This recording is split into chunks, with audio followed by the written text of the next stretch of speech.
Shtetet e Bashkuara të Amerikës shprehen prosionimeve të protestës së opozitës për zgjedhje të lira, por nuk mbështesin disa nga metodat e saj, si bojkoti i parlamentit apo çfarëdo kërcënimi për të bojkotuar apo bllokuar zgjedhjet dhe reformën zgjedhore e atë në drejtësi. Ky është qëndrimi i shprehur nga ambasadori Lu në një takim të zhvilluar me disa gazetarë të njohur në vend, ku veç të tjerash, ai bëri thirrje edhe për dialog. Shtetet e Bashkuara dhe unë personalisht ndajmë disa nga synimet e protestës aktuale, thirrjen për zgjedhje të lira e të ndershme, dekriminalizimin, veprime më vendimtare kundër narkotikëve. Ajo që nuk ndajmë janë disa nga metodat, bojkoti i parlamentit, çfarëdo kërcënimi për të bojkotuar apo bllokuar zgjedhjet, bllokimi i reformës zgjedhore apo zbatimi i reformës në drejtësi. Sipas mendimit tim, persona serioz nga e djatha dhe e majta duhet të kryejnë një dialog serioz, lidhur me mënyrën për t'i bërë disa gjëra konkrete për të çuar përpara zgjedhje të lira e të ndershme, dekriminalizimin dhe luftën kundër narkotikëve.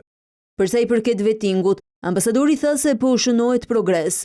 Shoh shumë përparim. Për 5 ditë do të jetë përgjegjësia e parlamentit për të marrë përfundimisht hapin tjetër, i cili është formimi i komisioneve të vettingut. Them se rruga më e mirë për të krijuar komisionet do të jetë me pjesëmarrjen e opozitës. Ambasadori Lu vlerësoi rolin e kryeparlamentarit Meta në miratimin e amendamenteve kushtetuese në korrik, duke thënë se ishte me rëndësi kritike dhe po me të njëjtën rëndësi ai quajti rolin e tij në situatën e tanishme. Ai foli edhe për plasjen me kryeprokurorin Llalla, duke thënë se nuk ishte asgjë kundër tij, por ambasada ishte shqetësuar që ai kishte ndërmarrë 3 hapa të veçuara që dukeshin se ishin të vendosura për të minuar reformën në drejtësi.